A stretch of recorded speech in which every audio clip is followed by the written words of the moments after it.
Good morning. I call this informational meeting of the House Transportation Committee to order. I remind the members that this meeting is being live streamed and recorded. Although this isn't an official meeting, I would still like the members to introduce themselves, if they may. And we'll start with our online. We have Representative Ann Flood. Good morning. I'm Ann Flood from Northampton County in 138th District.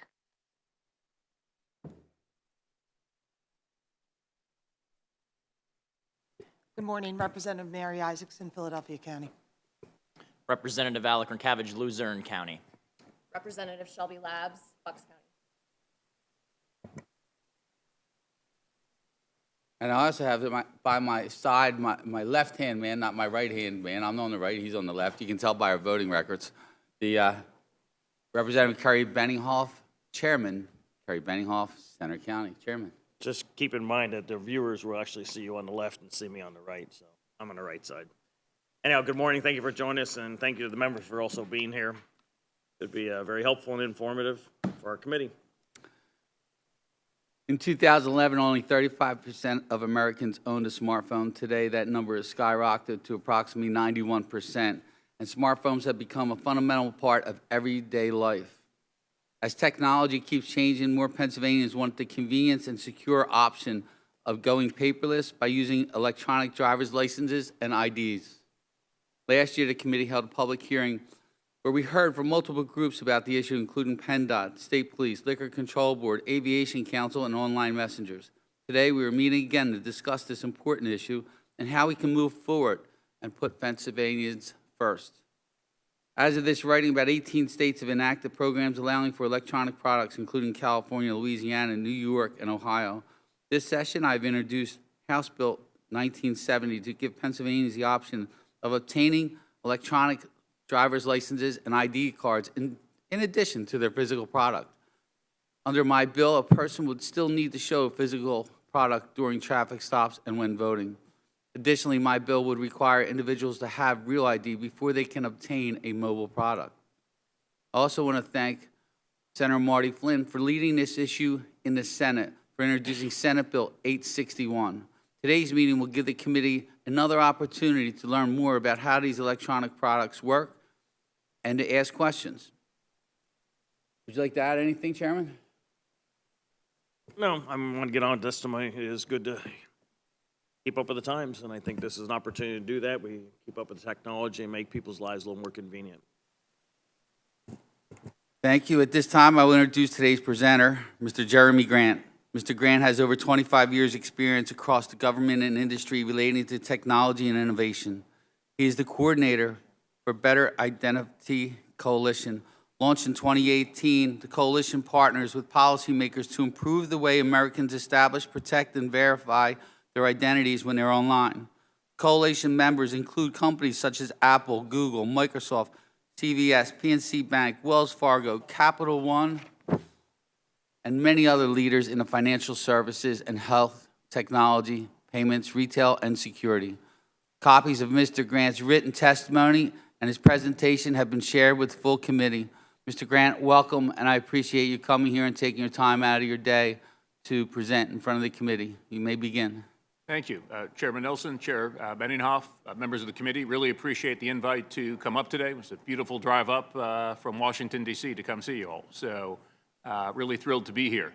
I'm Jeremy Grant. As Chairman Nielsen noted, I run an organization called the Better Identity Coalition.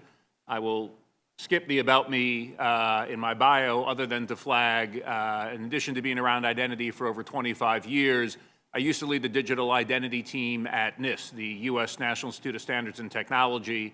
Also, in that role, led really the last time the U.S. had a strategy looking at digital identity, which was issued back in 2011, an initiative from the White House then called the National Strategy for Trusted Identities in Cyberspace. And I came into government to lead and run that program.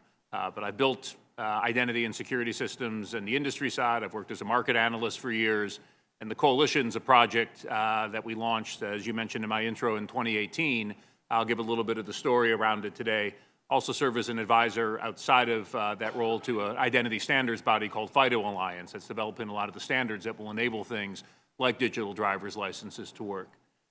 Sorry, clicking through, but the clicker is on a click. Anyways, while we're getting that to work, I think one of the things I wanted to start off today, able to advance it, or is it frozen? All right, we might just be frozen. I'll go off script while we can, figure this a little bit.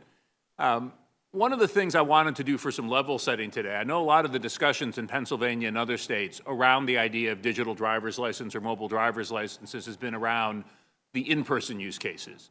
I'm getting pulled over on the side of the road. I'm trying to clear a TSA checkpoint. I'm trying to prove who I am to get into a bar. There's a second set of use cases that have gotten a lot less attention, which are the online use cases. Essentially, what do I do to prove who I am if I'm applying for a credit card or health services or online services in government? It's those latter use cases that really fall into what I think people would consider the digital identity space that are where our coalition has been focused. And so while I'm happy to talk today about some of the in-person use cases, one of the things we'll get into today, I think, is why we think it's so important for Pennsylvania and other states to lead here, specifically because of the potential to address some much bigger problems online. Do we have slides, or am I just going to? We all have copies of the PowerPoint in front of us. Yeah. We're having a technical difficulty, and they're on their way to clearing this up right now. And this is, so our computers are secure. No one's hacked into your slideshow. We're not changing the slides as we go through. And we are working through that now. Yeah. And hopefully we'll get it all good. Why started. don't we, I can keep talking in the meantime. So. And he suffered a meltdown. Did you see that one? So within the digital identity space, there's really two problems we're trying to solve. The first is what I would call identity proofing, which is what I'm doing when I'm trying to establish an account. So classic example, I'm watching college football on a Saturday, and ad comes on, and I decide I want to apply for a credit card during the game. And how do I actually prove who I am? And so identity proofing gets into questions like, does a Jeremy Grant really exist? Oh, there's about 300 of us, including somebody who's a 6'8" power forward for the Portland Trailblazers who spells his name differently than mine. Which one are you? So it's what people call identity resolution. Things like the social security number are really important there. And then the most important question is, am I really this particular Jeremy Grant? And then the second issue with digital identity is the issue around authentication, essentially the password problem, or these days, hopefully it's password plus some other sort of factor, multi-factor authentication. Where digital driver's licenses, we think, play a big role is in that online identity proofing issue, where there's been some really big challenges over the years. We were talking with Mr. Shelley just before the hearing. It was, I think, 32 years ago in 1993, the single most famous cartoon that ever ran in the New Yorker, which was the two dogs on the computer. And they're typing, and one dog says to his friend, the dog, on the internet, "Nobody knows you're a dog." Now, I was a freshman in college at the time, just starting to go online. This was, 1993. We were dealing with dogs on the internet, but most of it was for yucks, for fun. It was nothing that was too sinister. These days, dogs on the internet are being actively weaponized against us, in that it's an anomaly when a major breach happens and a compromised identity is not at the root of it.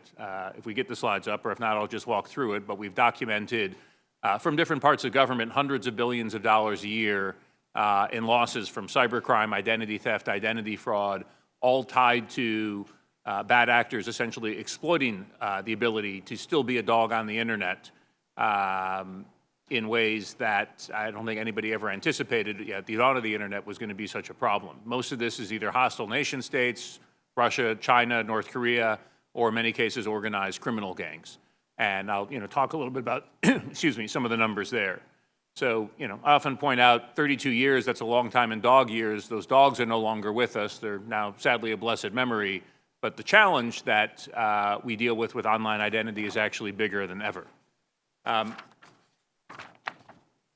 The good news is, if you can get identity right, and I'll talk a little bit about why I think this bill that you have before you presents an opportunity, not just for state services, but also for a lot of commercial interest in the state, and every Pennsylvanian, is that identity, if you get it done right online, becomes the great enabler.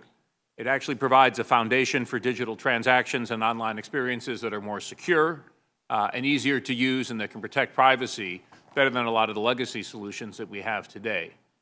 The challenge in the online space, and this was a quote from my old team at NIST in the U.S. government, this was from the preamble to their guidelines in 2017, is that there's a real technical challenge because the process of figuring out who's who online means you're trying to figure that out over an open network, and it always involves authentication of individuals over an open network, and all of the processes and technologies that we use to establish and use digital identities offer a lot of opportunities for impersonation and other attacks.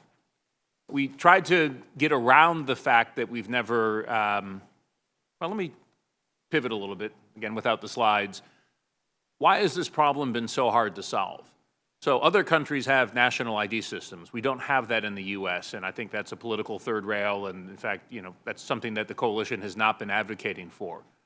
What we do have, though, are a number of nationally recognized authoritative identity systems issued by a mix of federal and state and local authorities that, be it my birth certificate that I got when I was born in Oakland County, Michigan, I live in D.C., the DMV's given me a driver's license, the federal government's given me a social security number and a passport. I can take any of those paper or plastic documents and go to a bank down the street or a government building that needs ID or a hospital that needs to see who I am and prove who I am in person. But online, there are no digital counterparts. And so, we've had a massive challenge as more and more commerce has come online, and as if we have tried to deliver more high-value, high-trust services with identity. That's led to a tremendous amount, as I mentioned before, of identity theft and fraud. And so a lot of what we're talking about, that we're excited about with bills like House Bill 1970, is the opportunity to essentially give Pennsylvanians the ability to get a digital counterpart to the plastic card that they use in the physical world, but that they could use both for other transactions in the physical world, but more importantly, online. Just to talk a little bit about the fraud problem, and I think where there's an opportunity for states like Pennsylvania to lead. So during the If I can stop you right here, it looks like they got your problem fixed, and we want to know what slide you want.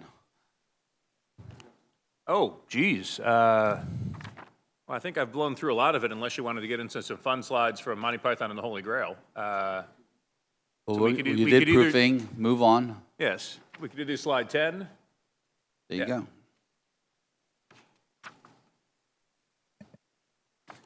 There we go. Thank you. Yeah.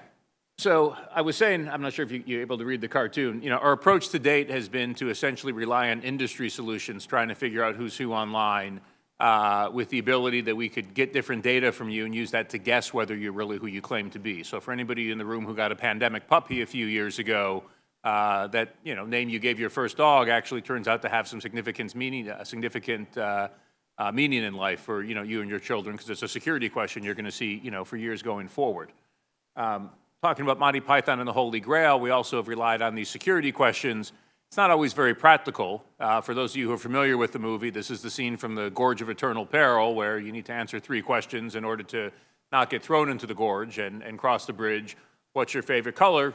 Sometimes you think it's blue, maybe you decided it was green one day, and then you're thrown into this pit, which online I think is known as the account recovery process that you get thrown into if you get locked out of your account. More to the point with this, these security questions that we've used for years haven't actually been really helpful in that we've had so many big breaches that adversaries know the answer. And so I always point out, if you're asked for the last 4 of your social security number, the only logical answer to give in 2025 is, don't you realize the Russians have that, the Chinese have that, there's 87 well-organized criminal gangs that have that, and your mediocre, average hacker can get it off the dark web for about 70 cents. Security tools that we use, the attackers have caught up with.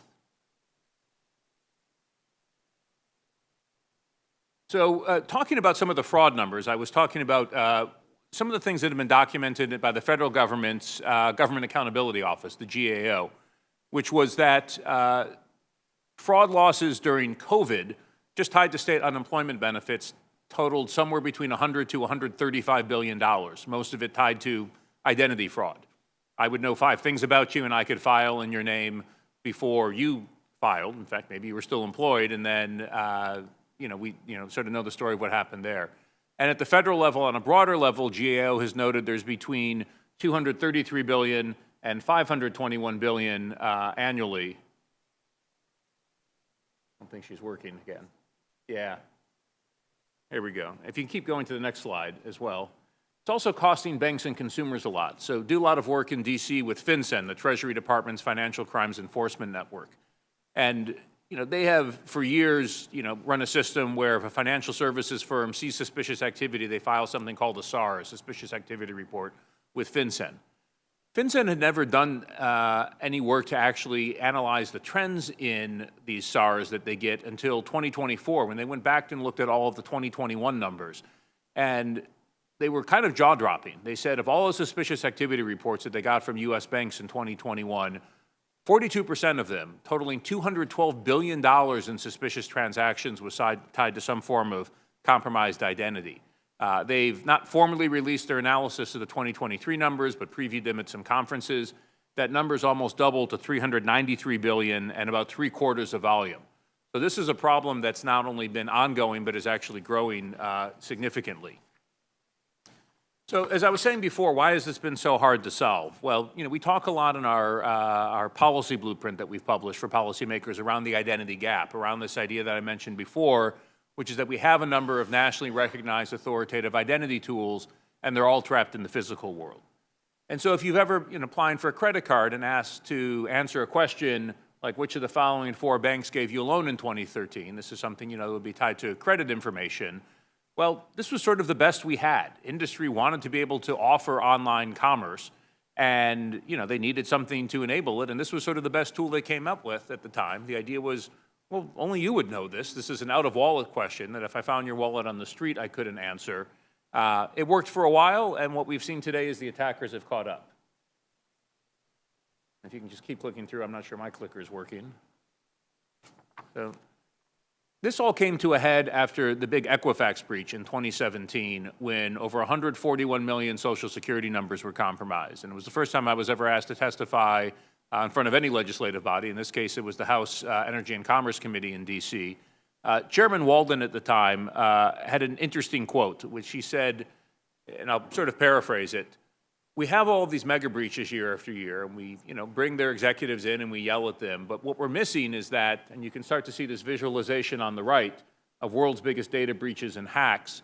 There's been this epidemic of breaches over the last 10 to 15 years. And what we're seeing is the adversaries aren't operating in isolation. They're stealing data sets that they can then essentially combine into one, which then enables them to obtain more complete packages of identity information that they can use to perpetrate the next fraud. So this is, sort of the challenge from a cybercrime perspective that we've been dealing with today. So this is my long-winded intro to say, who's the better identity coalition? We were launched in the wake of this breach when there were a lot of concerns from industry and government around what should the U.S. be doing when it comes to digital identity.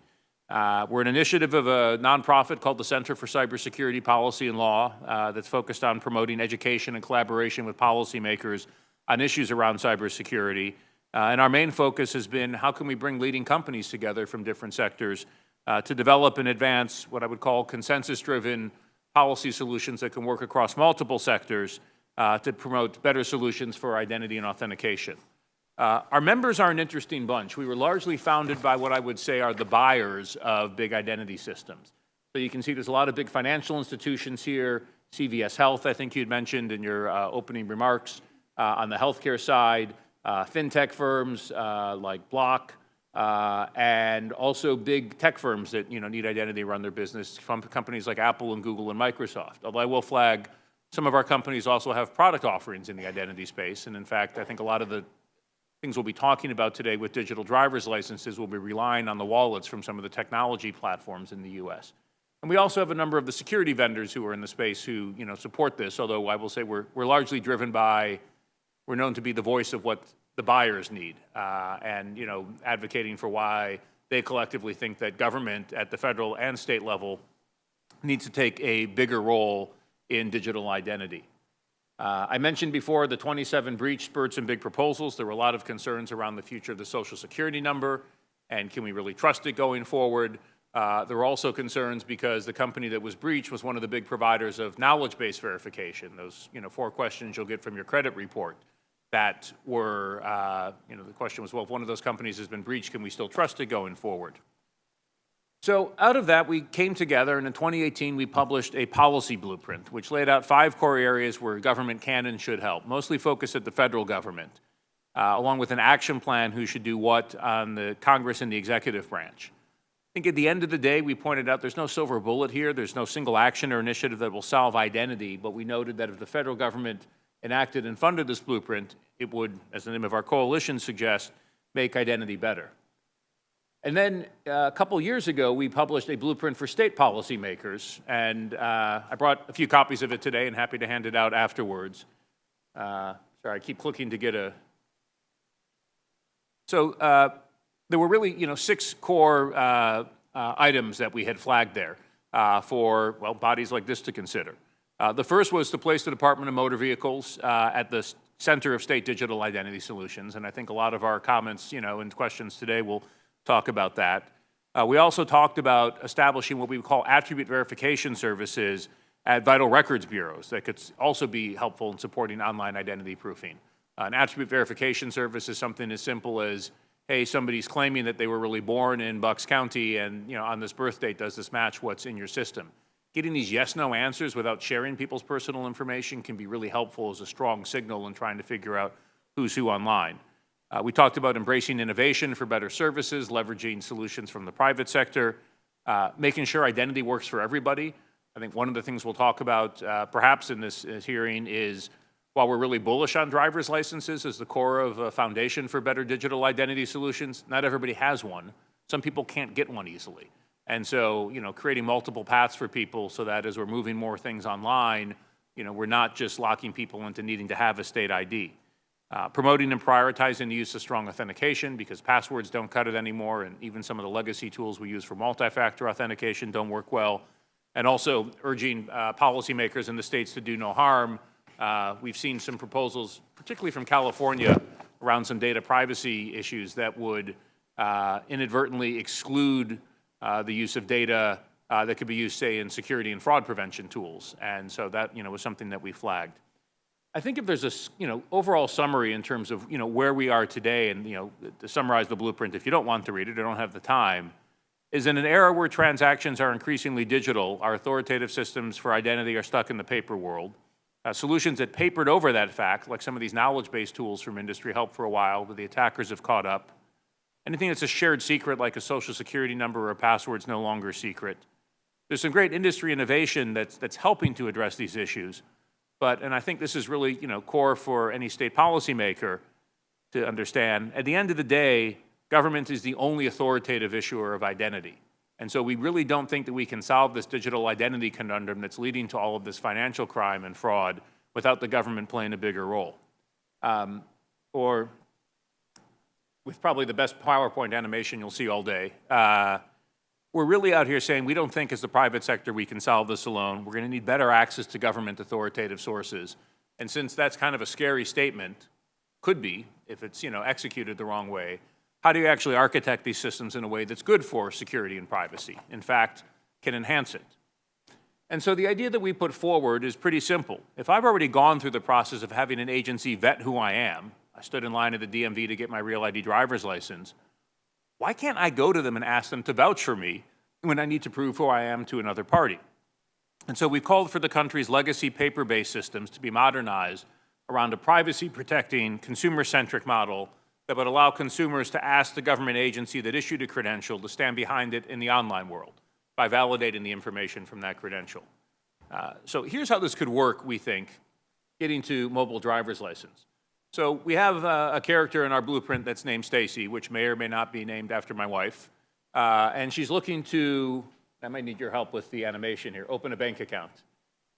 So, she will essentially say, hey, it's me. Just keep clicking through, I'll talk to it. Provide her name and address, her date of birth, and her driver's license number. And the bank says, well, that's great that you're typing that in. How do I know it's actually you? And here she can now say, look, I'd like the government to actually help me prove who I am. So when she issued her driver's license, she also was able to download a mobile driver's license app, which is digitally signed by the Department of Motor Vehicles. So you have cryptographic proof that it's really her on her phone and not somebody who is trying to spoof the DMV. She can then pass that digitally signed information on to the bank. The bank can, through a service, check that the signature matches without the DMV having any idea how she's using the license. This is really great for privacy. And if the cryptographic signature matches, then the bank has very high assurance that it is actually Stacy, and they can go on with the process of giving her an account. So this is sort of what we're talking about today. So the great thing about this, whoops, now we jumped too far ahead. What are the benefits of mobile driver's licenses? Well, for starters, it's more secure than anything we're using for digital identity today. You're leveraging the authoritative sources, like what the states are issuing with driver's licenses, rather than relying solely on products that are, for better or for worse, trying to guess what only the government knows. And a cryptographically signed digital driver's license is a lot more secure than a physical plastic card, which unfortunately is not so hard to counterfeit these days. It's also privacy protecting. In that, look, if I'm going to a bar and handing over my ID, the bouncer can actually look at everything on it when all he really needs to know is that it's me and I'm over 21. So with a digital ID, you can actually have profiles to show, look, in the case of applying for a bank account, my wife will probably need to share name, date of birth, address, driver's license number. They don't need to know her height and weight, or if she's an organ donor. For age verification, you might just be able to prove with the signal you're over 18 or over 21 without that party knowing anything else about you. And so you can choose to share on a very granular basis what data you're sharing, and there's no way for states to track how you're actually using the ID. It's also a lot easier to use for people. When you think about some of the other processes that we go through with online account creation, you can do this in seconds. So it saves time and leads to, if you're looking at this for, say, state government services, delighted customers. So we've seen other states start to lead the way with mobile driver's licenses, along with some federal support from both my old agency, NIST, as well as the Transportation Security Agency. So we've seen 16 states start to roll out mobile driver's licenses. Most of them have been working, as I mentioned, on the in-person use cases. Transportation Security Administration has taken a keen interest in how can we leverage digital identity at the checkpoint. And so most of the use cases today, if you ask somebody from another state who has one of these, they'll say, well, I can really only use this at the checkpoint, and there's not a lot of others that are accepting it yet. And, our take is that's been a fine place to start, but as I said at the beginning, we're a lot more excited about the online use cases in that, from our perspective, the in-person use cases are nice to have. It'd be nice if I forgot my ID that I could, still use my phone to get through a checkpoint or to get into a bar. But it's online where we're seeing hundreds of billions of dollars each year in cybercrime and fraud tied to compromised identity. And we think this is arguably the best tool that government can help bring into the market to help address all of these. The online use cases to support remote identity proofing are just getting started. There is a project at NIST, National Cybersecurity Center of Excellence, about an hour and a half down the road from here in Gaithersburg, Maryland, that's coming up with guidance on how to set a high bar for security and privacy and interoperability to fill in the some of the guidance that I think states have been lacking on how to do the online use cases. So, talking about that project, they're essentially, this was something that was launched in part because the coalition lobbied at the federal level to get language into the 2022 CHIPS and Science Act, which reauthorized everything that NIST does. So they're creating essentially a playbook for states of standards and best practices, including setting standards on the privacy side, on how digital driver's license can be used to support online ID verification use cases. There's 7 major banks that are all participants. The first phase is focused just on financial services. If the government ever reopens in DC, the second phase they're going to kick off this fall is going to be focused on government services.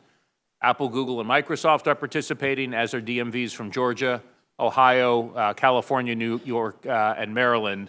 One of the things that we would love to see is Pennsylvania join this. If you have questions around security and privacy and would like to perhaps lean in on this. So my last slide before we get to questions is getting back to the actual purpose of the hearing. We think this is a great bill. It would create a powerful new tool that Pennsylvanians can use to better protect and prove their identity, or maybe just something about themselves, both in person and online. We do think that the focus on in-person use cases, the bill talks a lot about an international standard for mobile driver's licenses, 18013-5. There's a companion standard to that, 18013-7. That's newer, that supports a lot of these online use cases we've been talking about. We think it would make sense to include that. We really like that the bill includes some excellent provisions to address privacy concerns and actually enhance privacy, such as enabling Pennsylvanians to choose to share just a limited subset of what's on their ID. putting restrictions in place on what law enforcement's able to access with an unlocked phone, which has been a huge concern of a lot of privacy and civil liberty groups on both the left and the right. Restrictions on what an organization that is looking to verify my identity, like an online service provider or a bar, can actually request or retain, and requiring the use of standards that will ensure that states are not able to track how me or anybody else in this room is using their ID. And finally, we think, on these online use cases, which I think are, is a bit of a different facet of this issue, look to leverage the NIST guidance that's, underway to, set a high bar for security and privacy and consider joining that NIST project that I talked about. So with that, I appreciate the opportunity to get through slides, everybody's patience with a couple glitches, and I would welcome the chance to answer any questions you have. And there's a lot of questions already, and we're going to do a little out of order. Usually what I do is the chairman and I ask first, but we're going to let the members, because they have been, there's a lot of stuff going on today. Excellent. And they're in and out. And I also want to let you know that Representative Donna Sharon, Representative Brian Smith, Joe Hohenstein have joined us here in person. So you'll see people come in and out. But our first question will come from Representative Rankevich. Thank you, Chairman, and thank you for your testimony here today. Over the last year, my office, like many of my colleagues, had seen an increase in challenges that constituents faced as the Real ID deadline had come and passed. To get a Real ID, you need a Social Security number, you need to have 2 utility bills, a birth certificate, or a passport, and my constituents faced all sorts of challenges, whether they had a real birth certificate that was just too old and the government deemed wasn't valid because it didn't have a raised seal, or maybe they had a baptismal name that was on one form of a document but not another. It was a total mess. And so my question for you here today is, do you see the advancement of these digital ID technologies easing those challenges or creating new burdens for my constituents? Because we're looking for ways to make this easier for people back at home and not create any additional challenges. Yeah, it's a great question, and I mentioned before one of the challenges is, what if you can't get a driver's license? And suddenly we're, using this as the foundation of how we're going to be doing a lot of high-trust digital commerce going forward. There's still people that are, going to be excluded. A couple points on that. One, separate from the driver's license discussion, I know a lot of vital records bureaus are also looking at this issue and whether they can use some of the same standards to allow you to get a digital version of the birth certificate you could carry in a smartphone wallet. We do a lot of work with an organization called NAPSIS, the National Association of Public Health Systems and Information Systems. It's sort of the trade org for all the vital records bureaus. They are also really interested in digitizing documents. Social Security Administration, the Trump administration's new Social Security director has announced they're looking at doing a digital version of the SSN. I do think if there's a way, I mean, look, I just went through this with my daughter getting her permit in D.C., and embarrassingly, like, oh, I'll take her. I'm the expert in identity. I'm sure I'll have all of this figured out to get Real ID. We forgot something that we needed, and we had to go do a second trip. So it's not easy. I do think that the ability to digitize, other, critical documents will make things easier. The flip side is, what if you lost it? What if you don't have it? One of the challenges I think we see in a lot of states, look, Real ID was great to actually raise the bar. It set a federal standard, from the security perspective of what it takes to get a driver's license. But in making it harder, it also has created issues where some people just can't clear that bar. And, some of the work, our coalition's done has been, you hear stories of, somebody was evicted and like they had their birth certificate and social security card in the box and, washed away in the rain by the side of the road, or somebody filled out a really bad situation at home, somebody coming in and out of homelessness. Like a lot of people just don't have documents. What we have seen some states do, Georgia's a good model, is they actually have a help desk in the DMV, which can be a place that you can actually go to maybe get assistance with other vital records bureaus in the states or with SSN to try and help people. I have no idea if Pennsylvania has anything like this. DC, we don't. We actually do. There are help desks right there next to you. If you haven't seen them, they're all right there. And to that point, between calls to Vital Statistics and to the Department of Transportation, I mean, everybody was frustrated. And so the point of my question, to just get to the root of it, is with these identity technologies, I have a cybersecurity background. I'm a software engineer by trade. I'm 24 years old. There's probably nobody in this building that would embrace digital identities more than me. just because of I grew up on the smartphone. But the truth of the matter is that I have constituents back at home like Francis, who's 93 years old, who got a $103,000 reverse mortgage at the age of 93 years old. We cannot be creating any further barriers for people to have those challenges happen to them. We need to be looking for technologies that are going to prevent that. And I'd be interested in further looking into this, because I do think that there is maybe a use case here where these verifying people further can prevent people from having their entire identity stolen. Yeah, this is why we're so bullish on the online use cases, is right now I can know 5 things about you and go a lot of places and pretend to be you. And, you know, that has not been true for a very long time. And so how can we make systems both more robust, but I think also, you know, how do we make sure that, again, they work for somebody who's, you know, over 100 years old? I'm generally bullish on the digital side of things, and that I think it'll create more opportunities for people to have better choices. But one of the things I think that's also important, and I think this bill points out, is you still have a right to paper. If you don't want to get a digital ID, you don't have to. This is an option for people. It's another choice. Again, don't force me to carry it, but let me ask the government to vouch for me. It's a crawl before you walk. I mean, I waited for him to introduce the bill, but I did it, okay? So, I mean, the old man must know a little something on it. We do try. Representative Powell, please.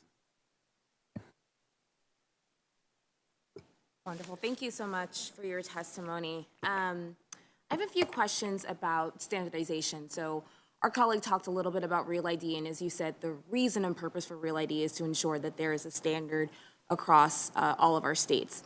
Do you see some possibly concern with starting again a piecemeal kind of cloth of Pennsylvania having a digital ID versus other states, and maybe a way that we could be more conscientious about standardizing it as we have with Real ID? Yeah, it's a great question. I think it's, look, you know, they say the states are the laboratory of democracy, and so it's a great place to experiment, but this is the sort of thing where, look, you see who our members are. They're really interested in having a single standard and making it easy to integrate with every state. I think the fact that we now have standards that are international standards from ISO, the International Standards Organization, helps a lot, and it was great to see them referenced in this bill. And I would say that, combined with the work that NIST is doing just down the road in Gaithersburg, I think if you follow both of those, you're not going to be, look, states don't always want to be the one in front and then have to go back and re-architect their system. I think if you are using the ISO standards and leveraging, you know, what's coming out of the NIST project, you're going to be in very good company and be essentially future-proof. And the other question I had was about, I don't know if you're privy to some of the technology that we utilize to keep our information with mobile passport control safe. Does this, maybe if you could talk a little bit about that, if you have expertise or knowledge there, and how that technology or those methods to keep that incredibly secure information safe, how we could utilize that in a bill like this. Yeah. So can I ask you mentioned mobile passport control and the technologies. I just wanted to clarify what the specific use case was or technologies. Yeah. So and maybe this is incorrect, but I see that being a comparable for your passport, having all of your digital, your passport, your other travel documents, your visas, all accessible to you on your phone in a secure way. Yes. Is that comparable to this? And if so, what are the things that we utilize for a mobile passport control versus a digital driver's license? So in the U.S., actually, the State Department isn't doing what states are doing with digital passports right now. There is an option right now that both Apple and Google are supporting in their wallets to have what they call an ID pass, which, so every passport has a smart card chip in it, similar to the chip that's, say, in your credit cards. When you scan it, it reads the chip in most cases.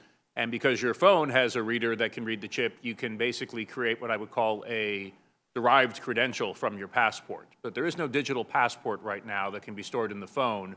But interestingly, the TSA has worked with Apple and Google, and perhaps Samsung as well, although I haven't seen an announcement on that, to roll it out, that you can use that, what they call an ID pass, to go through the TSA checkpoint. In fact, because I live in DC and don't have a mobile driver's license, but do have a passport, I use that on my Pixel phone sometimes with the TSA. It's similar technology to what we're talking about with digital driver's licenses, but I'd say that's a very, very early use case. I think the bigger question, or maybe to answer the question slightly differently, is why are phones so well suited to carry this? So we've ended up in an architecture that whether you have an iPhone or an Android phone, all the phones are architected with a very secure chip inside that's used to protect cryptographic secrets. It's the thing that drove the FBI crazy about 10 years ago after there was a shooting in San Bernardino, and they took the shooter's phone to Apple and said, "Can you unlock it for us?" And they said, "We've actually designed it so we can't." Setting aside your views on that and whether the company should be designing systems that are unlockable or not, I think the important thing from a privacy and security perspective is that these devices are very secure. And so the wallets that are being rolled out today are secure at the device level, the chip level, the operating system level. Now, we are seeing some DMVs also allow you to download a software app from the DMV if you don't want to leverage what's built into your phone. There's companies that are third-party wallet providers as well that are emerging. In fact, a couple of our members are dabbling in that space. So I think there's a lot of choices that are out there for how you can get this functionality from the DMV, leveraging the secure apps in your phone or something you download from the state, or perhaps you want to bring your own wallet. And the nice thing about standards, to your point earlier, is if you have firm standards in place, people can choose, where they want to carry their ID and how they present it. Appreciate it. Thank you. Thank you. Rep. Hohenstein? Thank you, Chair. Fraud is like water.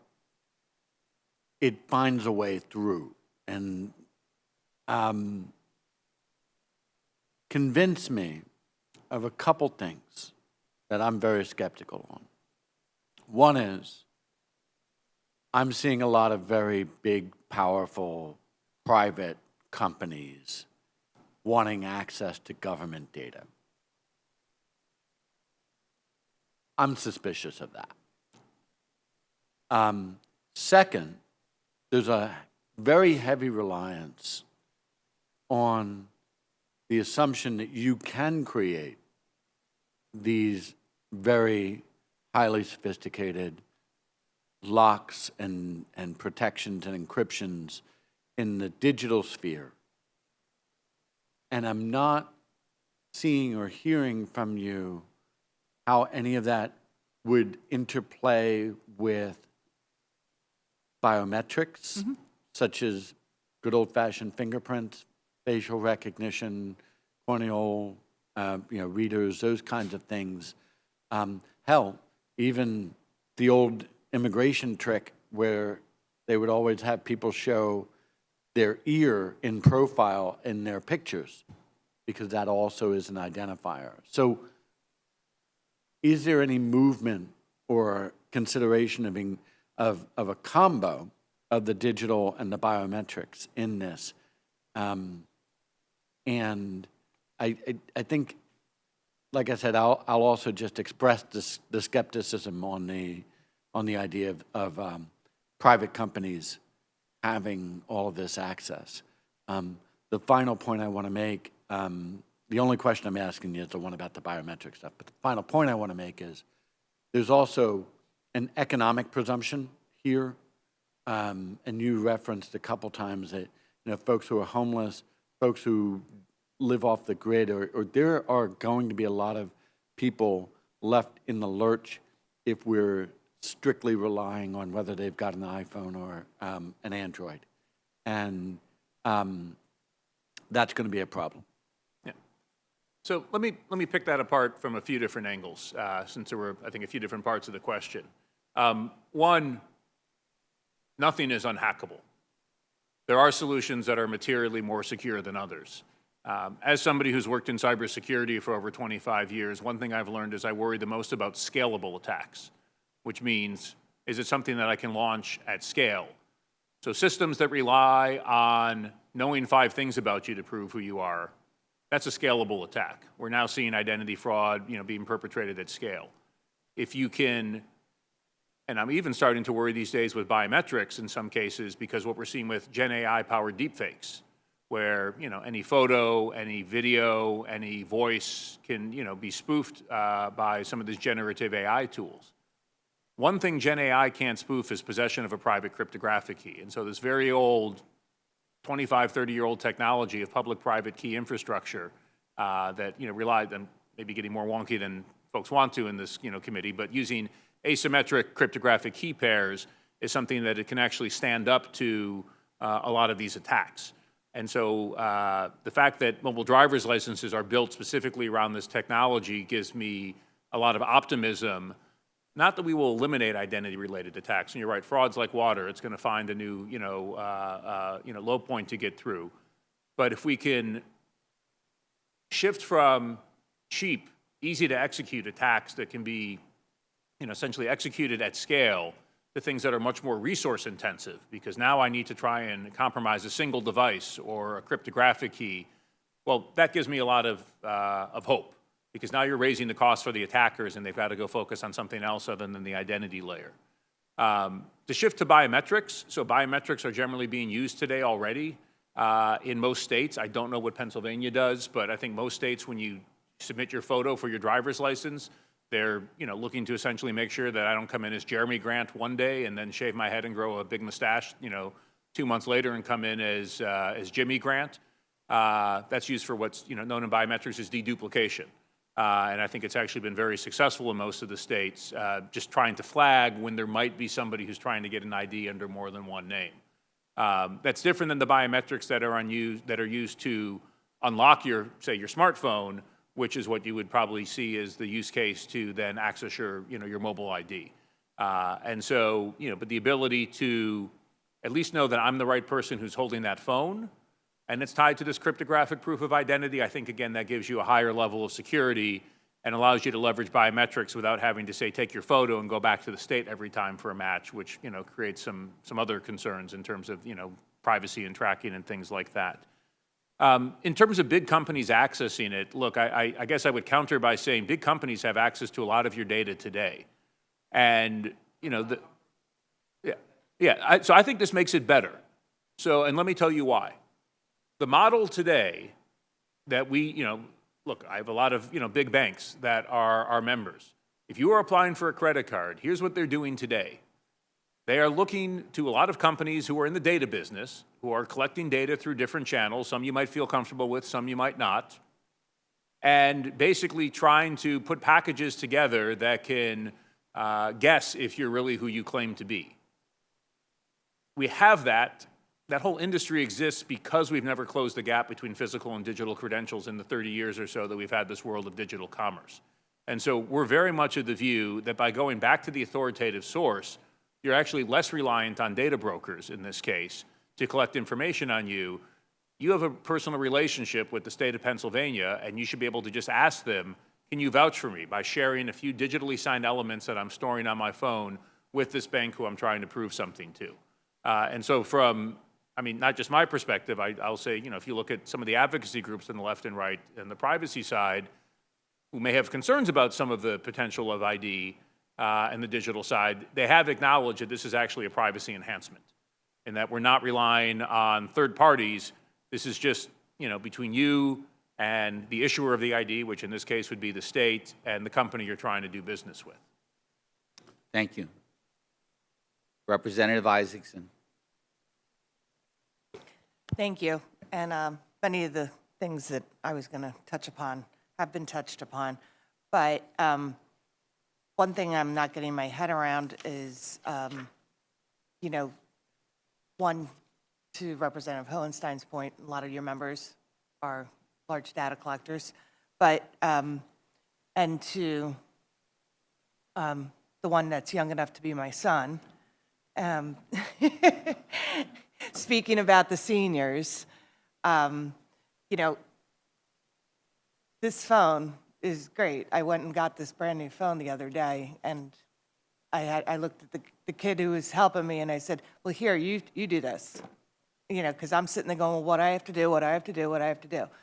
And then with the Real ID, the confusion and the extensive information, and quite frankly, one thing he did not touch upon because it's not something he would deal with, as a woman getting Real ID, you had to provide a whole hell of a lot more information about yourself and a footprint of the journeys you've taken in life to get your Real ID. Now you're saying that DMV, where are these connections that are going to be able to protect people's identity along with their financial institutions? You're opening up in this, and I'm not against this. I'm not saying that I'm against this. Just food for thought is the ease with which fraud can happen when you're providing the driver's license along with other information, and now somebody is taking your identity and they're taking the title to your house or something, because they now have a whole lot of concrete information that they can provide, because if we say it's great to accept it digitally, then they get it on a hack and, you know, people's life savings, because your real estate is usually your largest investment you make in life. So I'm just want to say that there, you know, there's a whole lot to unpack with this, especially if you're advocating to Representative Powell's point, we're doing piecemeal right now, state by state, but I'm assuming from your presentation that the thought process is to go to a national system at some point, if you want to go paperless. So let me unpack that. One, you know, our original policy blueprint from 2018 said we need a national strategy to close the gap between physical and digital credentials. We do not think that means we should create any new digital identity systems. We think we should be leveraging the ones we have and giving people the opportunity to get a digital counterpart to their driver's license or state ID, their social security card, their passport, their birth certificate are sort of the four most common documents that people have. And it's a choice for people if they want to have it.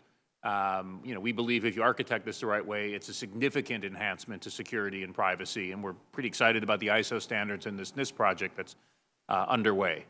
With regard to Real ID and the information you have to give up, I mean, we could have a long discussion about the history of the Real ID Act. And No, we can't. I'm the chairman. No, All we're right. not. No, we can't. Thank you, sir. It is the law of the land. It is the process that people have to put in place. You know, the point I make is I went through a miserable process at the DC DMV 3 years ago to get my Real ID, and all I got out of it was a lousy plastic card. When I need to prove who I am online, why can't I ask the DMV to vouch for me with, you know, how do I leverage that, unpleasant process most people go through? Actually, DC's gotten pretty good these days compared to when I moved there in the 90s, but my point on that, yeah. just to bring you to that, my point on that is giving access through the computer, like that firewall access, you know, just opens up, as Rep. Hohenstein said, the water to come through. yeah. And you know what information DMV has requiring me to hand over to get my Real ID. Okay, I need my Real ID, so I did it. But it doesn't mean I want Google and other companies being able to, you know, have that access point through somebody. You don't know who bad actor has access to their stuff too. So I understand the question better now. This is an important question. So I think a critical point to make with regard to digital credentials and wallets is while you can store it in your Android or iPhone wallet, those firms don't have access to the ID. It is a secure container that they create for consumers that are in there, that if you would like to download this from the DMV and store it in your digital wallet, you can do so, but that does not mean that anybody can access it. Second, our coalition is largely focused only on enabling this for use cases where you have to prove who you are online. If you want to get a bank account, the banks are required under federal law to know who you are. Applying for government services, I think the state's going to want to know who I am if they're going to be giving money or sharing my data. A lot of places in healthcare, there's legal or regulatory requirements to prove either who you are or something about you. We're saying this with age-restricted products, you know, popping up now in a lot of the states as well. And this is where we think the uses, you know, we think there's a real set of critical use cases. One of the things our members are very concerned about, and in fact, you know, doing some work on this issue to try and look for ways to limit it, is what you don't want to do is end up in a place where you're suddenly asked to present who you are when you're buying a pizza, which, you know, look, one of the hallmarks of the internet since that Dog on the Internet cartoon from 32 years ago has been the ability to be anonymous or pseudonymous online. And this should not change any of that just because you have a way to prove who you are or something about you when you actually have a requirement to, because the entity you're trying to do business with on the other side needs to know something about you. But the idea that this is going to lead to more of your data, like, I should point out, like, we have, I'm trying to figure out how to say the story. When this group was formed, it was right after the Equifax breach. It was largely the buyers of identity in the room, and I will say that Equifax and the other credit bureaus were not welcome at the table. After we published the blueprint, which largely called for coming up with solutions like this that actually might lessen the reliance on their products, like knowledge-based verification, a couple years later, they came to us one by one and said, you might be surprised to hear this, we actually would like to join the coalition, which led to a somewhat spicy debate among our members, do we want to let them in? And the take was, at the end of the day, they're still important players in the space because they build so many of the identity and fraud solutions we use to protect our customers and protect our business. So long as they understand that we're not going to tone down our message in terms of pushing for better digital ID solutions, yeah, they're an important part of the ecosystem. Let's have them at the table. And they all have come in with that understanding, and I can say quite sincerely, I didn't take an oath today to testify, but I would be happy to say under oath, if needed, they're not pushing us to pull back on any of this. And so I do think that these solutions, the way they're being architected, again, one reason I pointed to the NIST project on mobile driver's license is it's coming out with a playbook on how to improve security and improve privacy with digital ID, as opposed to lead to a rather dystopian outcome where this just leads to your data being more places than it is today, and in the hands of more companies than have it today. Well, thank you. It makes me think about data and what we use and what we don't every time I see a commercial to download this free game. And I think, I see people playing games in the audience right now. They're on their phone, they're doing it because we were boring, but they had to be here. One of those type, there's PennDOT people over there, I see them. But with that, they're giving it away for free, but it's not free. Nothing's free. I mean, we know that today. They're downloading, and in that small print, you're allowing them to access your data on your phone. Even though you don't believe you are, they're telling you what store you're going to. They're telling you, hey, you're in the Target, you're in the Walmart. They're collecting that data point. That's why they're giving you something for free. They are getting paid. You're not running millions of dollars of commercials during football games saying, hey, I really like this. This is a great game. I can't believe it's free. It's nothing's free. So our data is being shared whether we like it or not.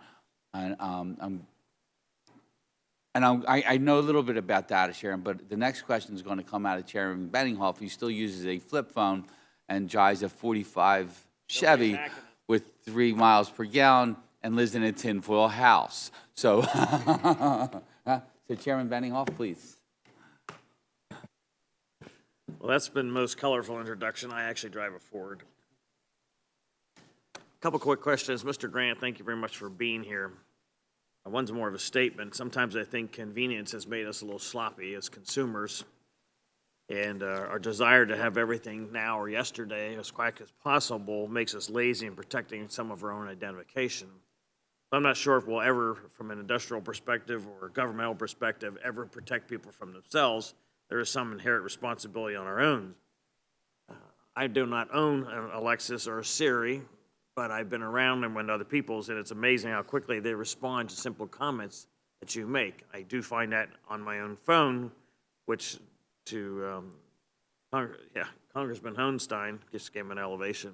I share some of those similar concerns. So I guess the question overall is two things. One, I appreciate what you're doing. I think it's very interesting, but how do we not wait for the next technology, and we see the federal government now going to be wanting to intervene because they think they did it with Real ID, saying, well, wait a minute, you guys can't independently, state by state, try to supersede that, or we're not going to accept that to come into a federal building or whatever else. How do we strike that balance as a state governing body with the feds, regardless if it's this administration or next one, who may come in and try to play big brother over us? Yeah. So a couple points on that. One, everything that's been done with mobile driver's licenses so far, so Congress actually updated the Real ID Act in 2020, the Real ID Modernization Act, to say that a mobile driver's license that follows, excuse me, standards created by Department of Homeland Security, who was tasked back in 2005 with creating the original Real ID standards and regulations, basically said it can be digital or it can be a plastic card. We're not going back from that. I mean, it would take a lot to really go back from that. And DHS and the TSA have worked very closely with all of the states that I posted on my map earlier, and they're working with probably another 10 or 12 who are also in the process of trying to develop MDLs to ensure that at all their major airports and some of the smaller ones now, you can actually use your ID to get through a TSA checkpoint.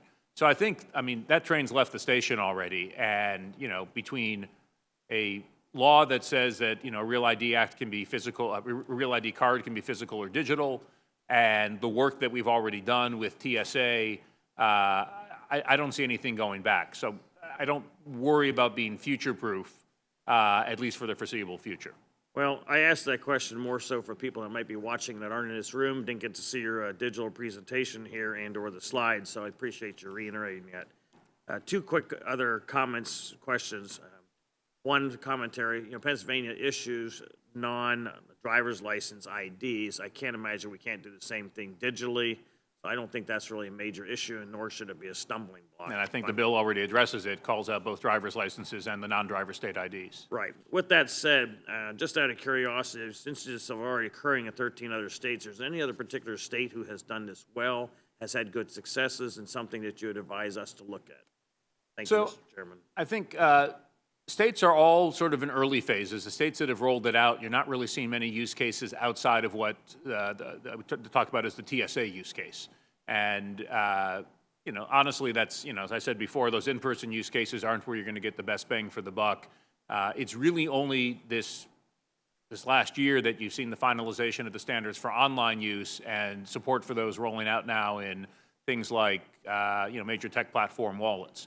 I will say I do like the model California's taken in that they're viewing MDL not as a service offering from the state, but giving people choice in where they can store it. So I mentioned before, some states, you can put it in your smartphone wallet, you can download a DMV app, or you can bring a third-party wallet.